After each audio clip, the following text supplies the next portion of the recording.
It's weird. I'm the weird boss because if I find out they're working on the weekends, I'm like, please go home.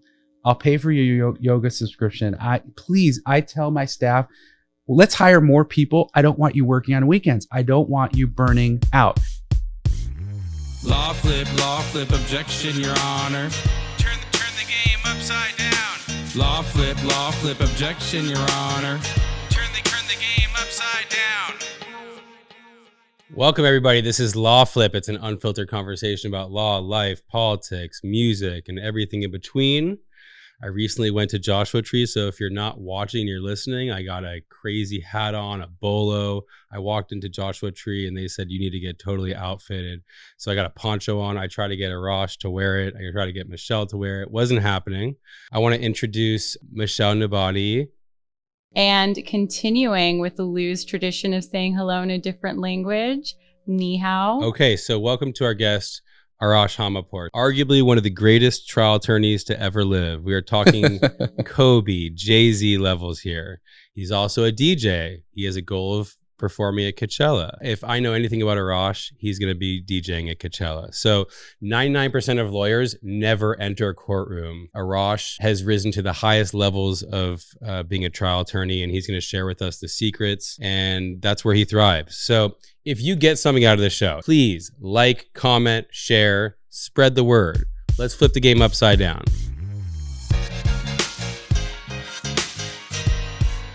Okay, Arash and Michelle, how horrible is doing expense reports? I'd rather much be DJing. What about you, Michelle? I still don't know anything about numbers since last week, so sounds horrible. Okay, so get your time back with Rock Paper, the revolutionary smart payment system that empowers modern business users to create physical and virtual credit cards with programmatic spend controls. It also automates the entire expense report process for you. A limited number of LawFlip listeners can join the Rock Paper beta. Go to rockpaper.com/LawFlip. That's rockpaper.com/LawFlip. Stop doing expense reports now. Join the movement. Arash, so cool to have you on. Let's just start with some of your superhero trial lawyer bona fides. Let's get those out of the way. So just some of the stats from your last 5 years. $16 million verdict in a very difficult brain injury case. $60 million verdict in a wrongful death case involving a defective product. $14.1 million verdict in a difficult wrongful death motorcycle case. $30 million verdict in Ventura County, the largest award in a wrongful death suit in Ventura County. Needless to say, this is not somebody you want to with, okay? So since Arash is also a DJ, I figured we would take some music, blend it with being a trial attorney. So we included a link of this playlist that Arash sent me, which included 10 of his favorite songs, at least of the time. So we're gonna go on full on trial attorney mode through the lens of music. So I wanna start this thing off with a song called Back to Back by a gentleman named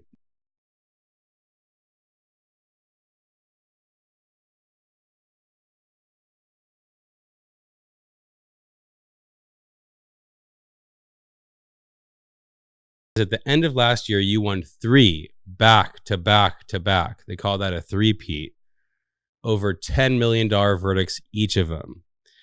Now, I want you to go back to either 25 years ago when you first started your firm or when you were growing up. Did you ever envision getting to this point? Absolutely. I always knew that I was going to be successful in whatever I did. It was just doing it. Wow.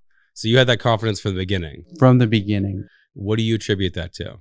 Genetics, and then just really good parenting, and then just being a kind, open person willing to constantly break yourself up and just be the best version of yourself you can ever be. Have a massive amount of insecurity, and then not letting that insecurity hurt you, but sort of using it and harnessing it to really just be the best. So did you find yourself to be an insecure person growing up? I tell people, I will look in the mirror and go, wow, you look good today. And then within a nanosecond go, wow, you look like a troll. And recognizing that internal voice will always be there, whether it's the artificial ego or whether it's a negative thing. And the key is to turn the volume down and just be. Do you have advice for people who have a harder time with that? Sure. Is do a lot of work on yourself, read a lot of books, take a lot of courses, do a lot of non-traditional exercise on what it is to be human, what it is to be the best version of yourself, not just the physical part, but the mental part, and understand how humans work and be a kind, loving person, hungry, passionate, and you'll be a success in whatever you do. That's great advice. So here's Ghost Voice by Virtual Self.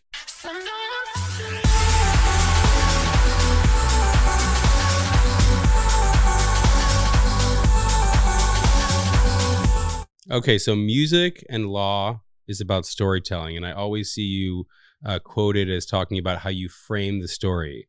So what's your approach to storytelling, and how do you frame the story? You just want to frame the story where the listener has a stake in the outcome of the case. You want to make every case somehow relevant to your trier of fact or your jury. So they go, if I don't do something about this case, if I don't hold this person accountable, it may be me, it may be my daughter, it may be my grandmother that's next. What's a novel way that you've, or what's a way that you've come up with storytelling that maybe is different than most? Well, even the concept of storytelling, I don't think of it that way. I just look for the simplest, most connected way to tell a story and take that approach. And, Okay. I just don't think storytelling to myself. I just think of the story in the most human and connected way possible. What's an example of a situation where you've taken a really complex case or a complex set of facts and made them simple, and people come to you and say, I don't know how the heck you turned this complex case into this simple thing? Well, I mean, that's literally every trial I have is a set of facts where you look at it from one angle and you're like, how could you win this case? It's impossible. And then I find a perspective that either the other side didn't see or underestimated, and take that perspective and frame and get the jury behind it, because essentially I have a captive audience in a trial and they have to pick one side or the other. And if you do a good job, you're honest, you're kind, you're straightforward, you make sense, you respect their time, then you have a better chance of selling them and having them see your version and your frame. Okay, so the next song you chose, and you said this is I think you gave a whole speech about this at Cala, why the song's important. It's called The Maestro by the Beastie Boys.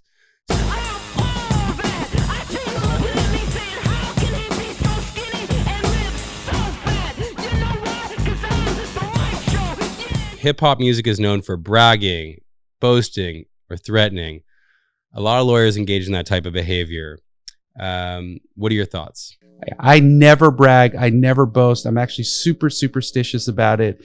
When I have cases with co-counsel and they want to say, we're going to kick their ass to the other side, I'm like, It's not until we get the verdict, and even then until we get paid, that you can brag or boast, and do that only to yourself. It's counterproductive. I mean, just to be really direct, whenever you operate from your ego, no one's going to be connected to you. So if you're bragging or boasting or negative and downer, no one's connecting. But when you're just a kind, loving human being, not operating from your ego, but operating from whatever your intention is, people will love you. People will connect with you. It's so counterintuitive to what we've all been conditioned to think about trial attorneys. Do you find that many of the great attorneys think like you, or do you think you're pretty unique? No, I think if you take some of the best attorneys who are consistently best attorneys, who are great attorneys and great human beings inside and outside the courtroom, the common denominator is they're kind, generous, loving people, invariably. They're not braggarts. They don't boast. They don't threaten. They don't write nasty emails. They are genuinely the same in and outside of the courtroom. Good people. That's amazing. So it's just not what most people think of when they think of trial attorneys. But that's my experience too. The louder they bark, the more the less afraid I am of them. Now, of course, you do want to boast internally to yourself to pump yourself up. Thus, Sure. the Maestro song. Absolutely. Yes. And why is that song so important? Well, you just have to remind yourself that, yeah, I am the maestro. I am the mother. I will F you up. I mean, in my head, I just think I'm going to F you up. Seriously, because I eat, breathe, live being a trial lawyer. And so to myself, to motivate myself, I definitely brag. I definitely boast to just get myself pumped up for sure. How often do defense counsel try to check you and tempt you to talk about all your accolades? And try to lure you into their game? They do, and I don't respond to that. But what I do tell people is I told the attorney for Nissan this week, we have a huge auto defect case against Nissan. They have like 20 attorneys on the other side. We've spent more than $1 million on this case. It's a difficult product liability case. And I told him straight up before we go to mediation, I want you to understand something. I don't care if I lose. I don't care if I lose $1 million. It doesn't matter to me. I don't care if this case settles. I want to go to trial. I want the grand slam. I want to win. Can I lose? Absolutely. But what are you going to do if I don't? That's amazing. Okay, so next song is Eat That Up, It's Good For You by Two Door Cinema Clubs.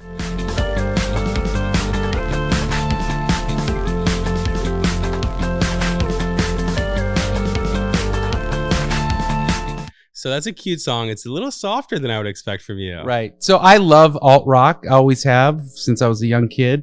And our family has bands that we've like kind of grown up watching. And that's one of the bands. They're just a band from Ireland that plays really beautiful, like sort of punk pop on the softer side music with cute lyrics. And our family loves that particular song. We rock out in the car to it. Yeah, it is cute and it's nice and it's upbeat. It's also, it reminds me of like how you talk a lot about karma and Juju. Yes. And so it's another thing that if you just hear about this crushing trial attorney, you're not necessarily thinking about somebody that's thinking about karma and Juju. What's this whole thing with karma and Juju? Well, look, if you put out bad energy, you get bad energy back, sometimes even worse than the energy you put out. So what I'm all about is leave every human being with the transaction of he is a kind, loving, generous, good person. We may not agree, but I'm never going to actively hurt someone, be rude, be disrespectful. I'm human. I make mistakes. If I do, I own up to it. But as a general rule, I'm operating from being kind and nice. But life is so hard, Arash. It isn't. It really isn't. So hard. We have people around us, external factors, people, places, things that are coming after us. Stop the drama. If any of us are real plaintiff attorneys, we know what true drama is. We know we have clients that have lost their limbs, lost their loved ones, lost their jobs. There are situations that are way worse than being a plaintiff's attorney. In fact, being a plaintiff's attorney is probably the best occupation in the universe. Absolutely. And so there's nothing to be dramatic about or upset about. You can convince yourself of that, but is it legitimate? Absolutely. Is it hard for you to show compassion and empathy to people around you that have that doom and gloom attitude? No, I'm empathetic to everybody. And I actually gravitate towards negative people and sometimes find myself in their orbit. I can deal with negative people. I will coach them, be with them, support them, love them.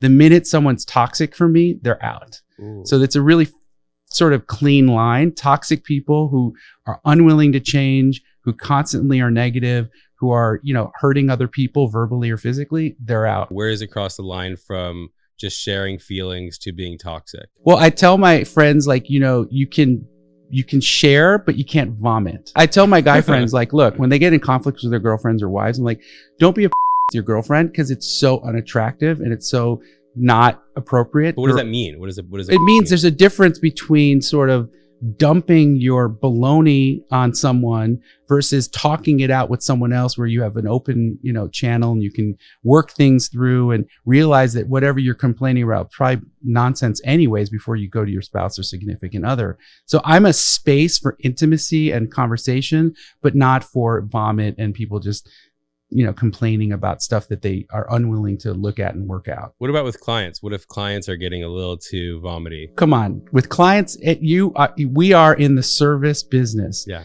There is nothing my client can do that would upset me. I deal with clients that are literally suicidal. And I am like a client whisperer in the sense that I tell my clients, call me and I will resolve your issue, personal or otherwise, in 30 seconds or less. And they don't believe it and they call me and somehow I can communicate with them, put things in the proper perspective. And just being a compassionate, understanding listener. Does this ever get you in trouble? Like the level of confidence you have is so high. Do you have a hard time saying to yourself, I can't resolve this thing? No, because some things can't be resolved in the moment. You just have to wait and let it work itself out and resolve it later. What tests your patience? What's the biggest thing that tests Arash's patience? Because you have a lot of it. It's the weirdest thing. The fonts. Like if my office sends letters that are formatted wrong with the wrong font, or how things look, if they're out of order or smells, those things drive me nuts. But other big ticket items that most people react to negatively, I really don't care about. Okay, so here's a song by my very talented cousin Josh Yavna. It's called Like a Dead Horse. Show me a sign, I'll show you a lie. They're a whole lot easier to find. another thing I've heard you talk about, I think you gave a speech and you were talking about how at your office, the way that you run it is if somebody in your office acts like a jerk, you give them one warning. And if they do it again, you fire them. Is that true? And why do you do that? Absolutely, because I can't have toxic people working in my environment. I mean, look, life is stressful enough without people manufacturing stress by being rude or disrespectful. That you gain nothing by being a paper tiger, writing obnoxious, offensive emails. The more personalized you make things, the more difficult it is to interact with that other person. Again, am I a victim of that sort of obnoxious behavior once in a while, but I constantly keep myself in check. And I always think of it this way: whatever email I'm sending, if this was exhibit A to some motion or something, could I, does it represent who I am? And so for me, it's just always, even if the defense is being a jerk, I tell my associates or staff, be nice. Just be nice. Come back with love and kindness. What's your hiring process? How do you find people that are not likely to do that? I think you can tell is you want someone that really loves what they do. It's not about the hours. It's about the work product. They care about the clients. They love the profession of law, and they're intelligent, well-rounded. Usually people from other countries are immigrant parents because they know the struggle is real and they work hard. How do you resolve issues with employees? Like what's your mode of operations there? Well, the beautiful part about my law firm is I don't. I have a managing partner, Farzad, who handles everything, because if I had to get involved in interpersonal squabbles, I would not be able to function. So my new style is to delegate as much as possible so that I'm free to be the best version of myself as a trial lawyer. Is there ever a reason where being a jerk in the middle of litigation makes sense? Never. It's counterproductive. It solves nothing. And again, operating on the level of anger and being a jerk is a pedestrian lower level of way of being. It is not an effective way of being. Operating from love and kindness is actually a very risky way for most human beings. When I meet people who are kind and loving always and constantly, that's a sign of strength, because it's so much easier to be a jerk or be rude or disrespectful, because then it allows you to put up a barrier where you don't have intimacy. Is this from yoga, meditation, or is this the Arash book of genius? All the above. Yeah. Okay. We got Nervous Ticks by Marabou State.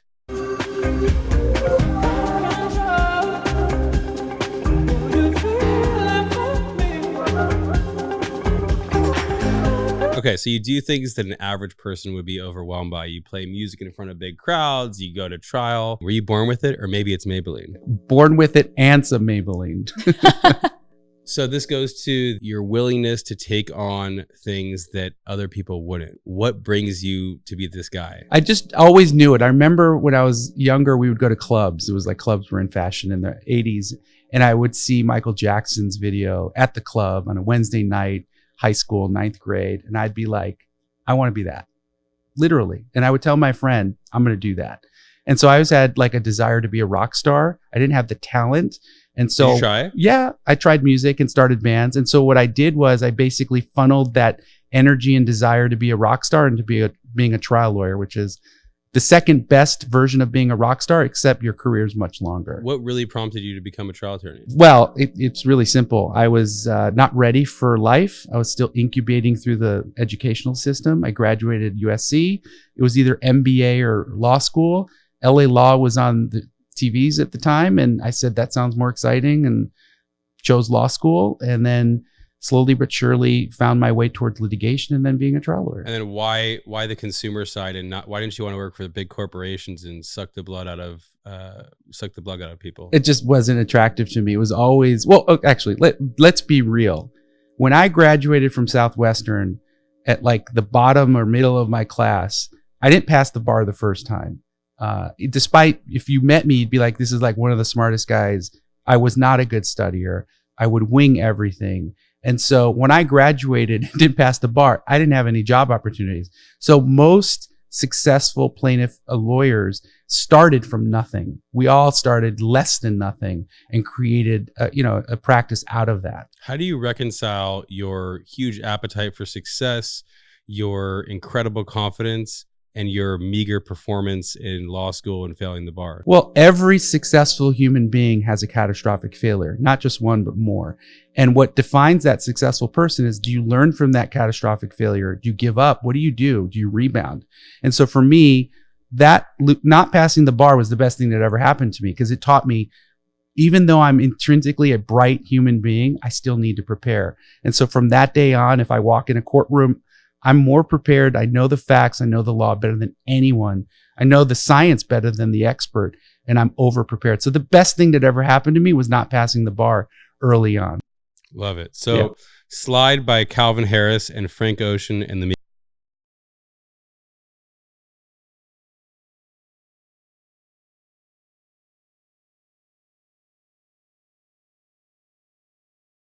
Okay, so I have how a great good is Calvin this song? Harris story. Talk So to I us. was in Nobu. Give us the goods. So I was in Nobu, Malibu, and I personally know Calvin Harris is not just a great DJ. He's an amazing, technically proficient, awesome producer who makes hit after hit after hit. Saw him at Nobu. I approached him. I said, "Hey, can I just acknowledge you?" It wasn't a fan thing. It was like, I want to acknowledge you. You really are an amazing producer. He stopped. He looked at me. He's like, "Thank you, mate." And it was such a beautiful interaction that I got to acknowledge him. I got something. He got something. And it just reminds me, again, he could have been a jerk. He could have been like, "I'm here with my date, go away," whatever. He was the sweetest, kindest dude ever. And But that's just, also probably what makes him great. It's the same type of thing that you do. It's the same. I mean, you're so approachable. What makes you do that? What makes you be so approachable? part of being a good human being is just inspiring other people, because I am a reflection of you. Whatever you see in me is what... Damn, I'm pretty good looking then. Okay. Whatever you see in me is what you see in yourself. And so if I get to interact with people and leave them with a loving, inspiring, impression, it's just a reflection of the connection between the two of us. And so life is always about human connection with everybody. Speaking of connection, you try cases really fast. You're known for removing witnesses, removing experts. You take half the time oftentimes than the defense counsel takes with the jury. And so in DJing, you have to cater to your audience. Same thing with the jury. How do you know the jury or the crowd is feeling Arash? You could tell. I mean, when you're looking at them, and my staff will say, or whoever's at trial will say, they're leaning forward, listening to you. And then when the defense gets up, they're like, hands are tied and they're rolling their eyes. You can tell when people are with you. But ultimately, every trial lawyer knows you cannot judge the end result by the juror's reaction, because sometimes they're giving you googly eyes and they're defending you, and sometimes their arms are crossed and they're voting in your favor. So you really don't know. So when you make these decisions to remove experts or not call witnesses, what level of trepidation do you have in doing that? Because you could go back and say, "Oh, that killed the case. I didn't call that witness." Zero trepidation. Why? Once I make a decision, I'm done. Less is more. I know what I have to show to prove and meet the elements of my claim. Anything on top of that usually detracts from the strength of your case. You get more from 3 punches to the face than you do 100 paper cuts. So really, if you get those punches in, stop. Because at some point, the phrase beating a dead horse, it's going to look bad for you. You're wasting time. You're repeating things you shouldn't be repeating. I agree. And a lot of people would think, "Oh, the defense counsel is going to have 20 hours with the jury and I'm going to have 5. Why should we be okay with that? Well, because the jurors look at you and they realize you're straight up, you're credible, you're concise, you're sharp, you don't lie, you don't cheat, you're not making stuff up. And then they see the defense, they're sloppy, they ask the same questions over and over, they're deceitful. It's an easy contrast. And I want the jury to see I took 5 hours, the defense took 20 days. Okay, we got Billy by a group named Drama. I had this song playing all weekend in Joshua Tree. I'll never be the girl of your dreams. I'm just the girl that you need. Arash, I know there's been a few, but what was your toughest loss? I haven't had a toughest loss. Why? Because, it's me against the facts. And if I lose, it's because there's a set of facts that the right jury could look at the wrong way and decide I don't win. And I'm okay with that. It's really simple. If I win a case or if I lose a case, I don't make it mean anything about me. Wow. Because if I win and I then operate from I'm the shit, I'm operating from ego. No one's going to connect with me. If I lose and I operate from I'm a loser, again, I'm operating in a way that no one's going to connect with me. But if I operate from what matters is who I be right now, not my past wins or losses, I have a better chance of connecting. But you said earlier you still look at the mirror and say, "Oh, I don't look as good as I'd like to." So do you, like, when you lose, do you go into a little bit of a depression at all, or are you just? Oh, of course, I'm human. Of course, we all go into the fetal position. We all second guess ourselves. We worry about the client. We worry about the expense. We worry about, are we good enough? The am I good enough conversation is ongoing in my head 24 hours a day, invades my dreams, and is something that I just have to constantly go.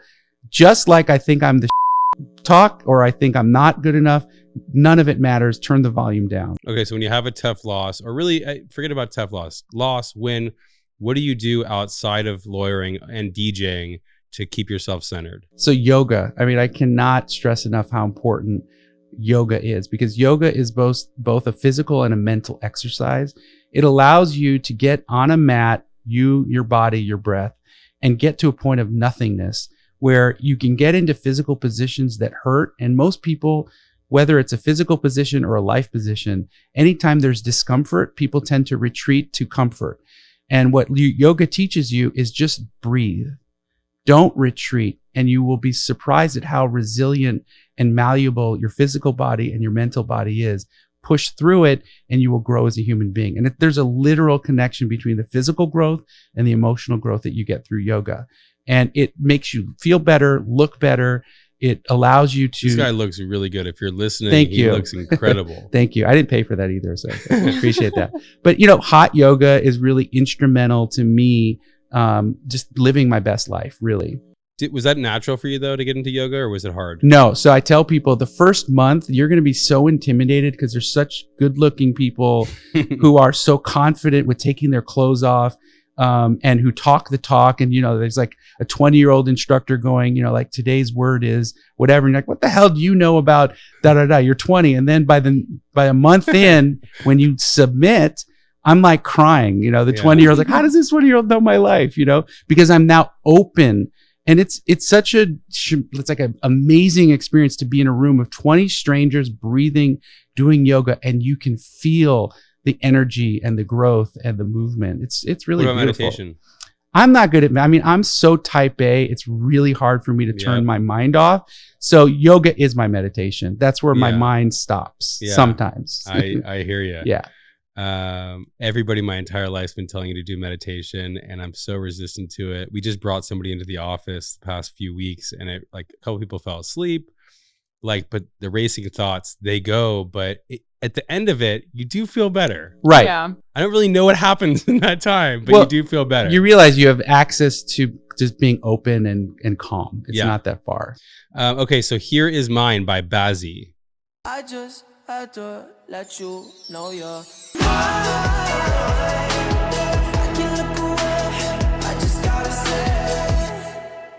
So this song is so sweet. It is. Why'd you choose this song? Well, I love perfect pop songs. And anytime someone can craft a perfect pop song, less is more. It's all about the ingredients. And that song just represents that, whether it's food or a song, it represents that. And then I have a girlfriend that I've been dating for a year, and this is our song. And it really just reminds me of how special she is and how the song makes you feel good. She just makes me feel amazing. That is awesome. So we've talked about how you don't really consider anything to be your toughest loss, but another thing you say oftentimes is justice is sweet. And I just saw in a recent truck case, you invested almost or more than $1 million of your own money into the case that you won. Why is justice so sweet? And how do you have the confidence to invest $1 million in yourself and in these cases? Well, look, if you're on the right side of the facts, it's not difficult to invest this kind of money, because we're better than the record business in the sense that the record business, they'll spend $1 million on 5 artists, 1 will hit and they'll pay for the other 5. A competent plaintiff's lawyer will invest $1 million in 10 cases, 9 will settle, the other one will go to trial, and then if you're really good, you should win that one. So the times that you lose and actually lose $1 million are rare, but if you're successful enough and you pick good cases with good clients and righteous ones, you can spend $2 million and it doesn't matter, because you're going to make your money back either in that case or some other case, just by having that good sort of case selection, and then the right attitude, and then working them up the right way. And what's more risky to you, investing the $1 million or not investing the $1 million? Not investing $1 million. I mean, You know I don't how even. crazy that sounds to a lot of lawyers out there. Like, Well- they're like, you give me $1 million. If somebody gives me $1 million, I'm putting that in my account. I'm not throwing it into a case. And that's actually sad, because what happens is a lot of plaintiffs' attorneys settle cases for their own monetary interest, not for Correct. true value, and they're settling them for far less than they're worth, That's correct. day in, day out. So yeah, risk taking. If you can't take risk, you should not be in this game. So All I Want by, was it Chus and Ceballos? Chus and Ceballos. Where you find these people, I Gringo. don't know, but the songs are great. Yeah. Let's go to the next one. All I want for us tonight is to let go. Okay, so you seem to make the impossible possible. You recently won what appeared to be an impossible case where a homeless meth addict on meth, she tried to cut off her boyfriend who's cheating on her by going 40 miles per hour the wrong way on a 25 mile per hour one-way shortcut at Fiesta Island in San Diego. Hey, okay. Why are you willing to take on what appears to be impossible? Because those are the best cases to try. It's where the defense has no idea what's happening, what's going to happen. It's an opening. It's a case with a decent set of facts, if you frame it the right way, that you can win with a defense attorney that's so arrogant, so myopic, that they're not going to see what's happening to them until the verdict is read. The way I describe it, it's like those samurai movies where the guy walks in, Nobody's flicks hating this guy. flicks his wrists, and everyone's like, what happened? And then 3 seconds later, the top of the head falls off. And they're like, Decapitated. what? That's what happens. I love that. Yeah. So another seemingly impossible feat. We talked about it before, but one of your goals, and it sounds like it could sound ridiculous in the context of the rest of your career, is you want to play a set at Coachella. For those of you who don't know, Coachella is a huge music festival. It's near Palm Springs, Coachella Valley. How are you going to make that happen? It's simple. Like, just so what I do is I produce and create songs. If a DJ gets a charted song, they have a better chance of playing at festivals. And so my goal is to get a charted song and play at Coachella. Fair enough. I think That's he'll what I'm do gonna it. Yeah, and I think I could perform on this song. What we will expect is VIP tickets because I don't do general pop. So Absolutely. okay. So the next song is Pass That Dutch by Missy Elliott.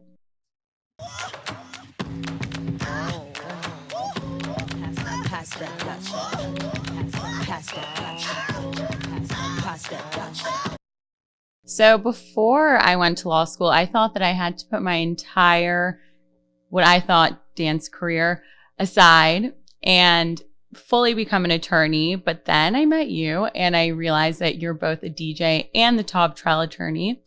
And so I just want to know what advice you have to give to professionals for, first of all, it's not only good for you to have an outside hobby, but it's also imperative to have an outside hobby. Absolutely. You have to take care of yourself. You have to light your own fire. If you're not the best version of yourself, you're going to be of no use and of no value to those that you love or in your profession. So there should be no excuse. If you have a passion for something, find the time to pursue it because that's what's going to light you up in the courtroom, outside the courtroom. It's just part of life. Do what you love for sure. I mean, why would you do anything else? I know. Oh man, maybe I still have a shot at being in Missy Elliott's video one day, but we'll see. You do? So how do you encourage people at your office to have a good work-life balance or have the hobbies like DJing that you have? It's weird. I'm the weird boss because if I find out they're working on the weekends, I'm like, please go home. I'll pay for your yoga subscription. I tell my staff, well, let's hire more people. I don't want you working on weekends. I don't want you burning out. We have a fight with my office, with the attorney manager. Let's hire more people. It's like, we can't keep hiring more people. I'm like, no, I don't want people working on weekends. It's that simple. I want them to live their own life outside of work. People end up working on weekends because they love these cases so much and they love getting the result that they do the work necessary. But I really want people to have a good balance. So we're going to play the next song. I know this is your absolute favorite song. You're dying for everyone to hear it. So I think I'm going to be defamed in a second.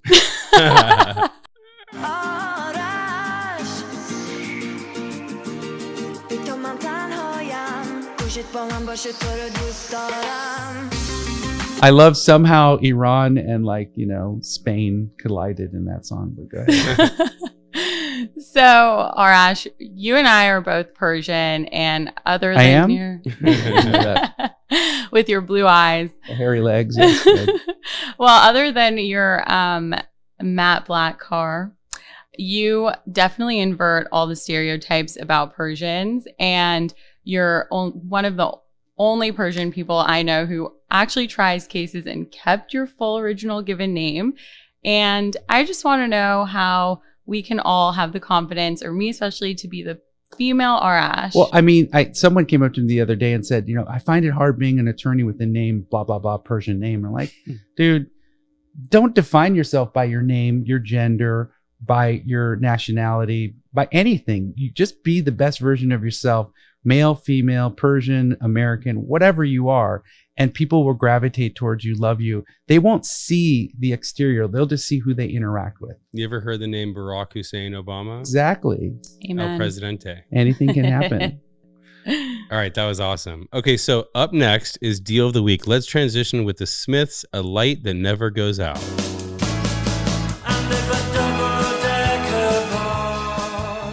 Okay, so my Deal of the Week, if you couldn't tell, it's going to Joshua Tree, Pioneer Town, the desert, the people, Pappy and Harriet's. It's the hottest bar in the world.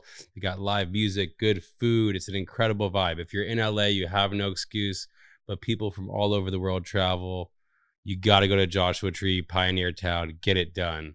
Michelle, what do you got for us? So my deal of the week, going along kind of the Joshua Tree vibes, get yourself some sage, burn the sage, walk around every corner of your house, office, workspace where you feel like there is some negative juju, as Arash would say, and just envision positivity and attract positivity, and everything will be great.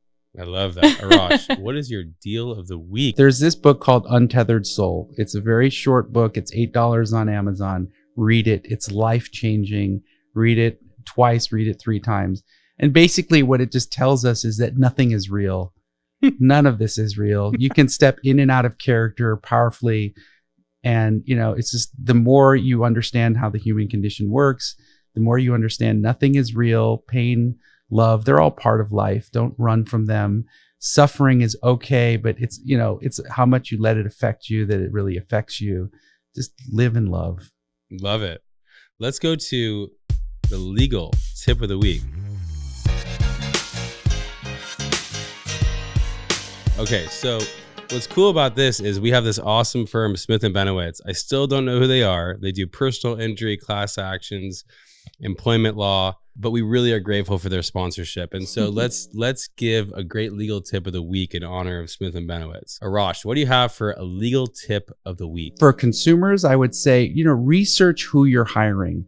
And, if you need specialized dental or oral surgery, don't go to the dentist down the corner that your friend recommended that's simply not qualified to handle that. Research who your attorney is. And unfortunately, there's a lot of sort of fraudulent advertising where attorneys are putting up other people's verdicts as theirs and misleading the general public. And the consequence is a case that I could settle for $20 million.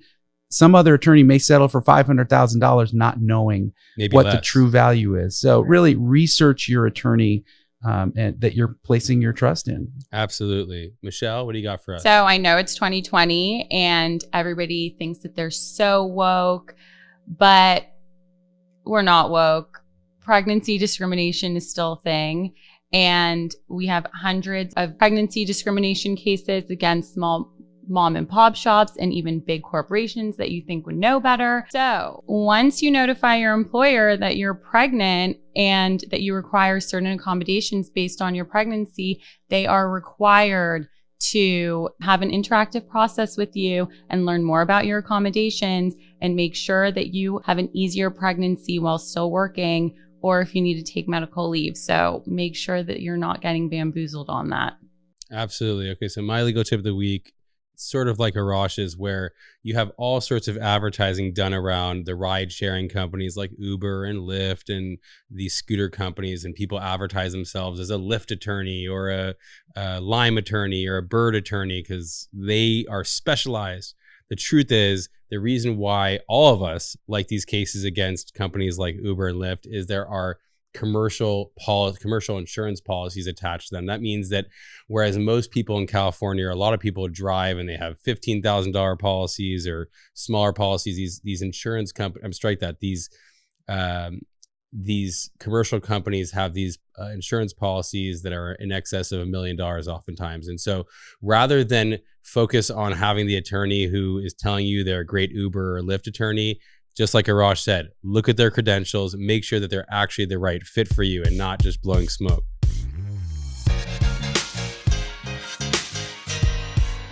Okay, so Arash, it's been a pleasure. I respect and admire you very much.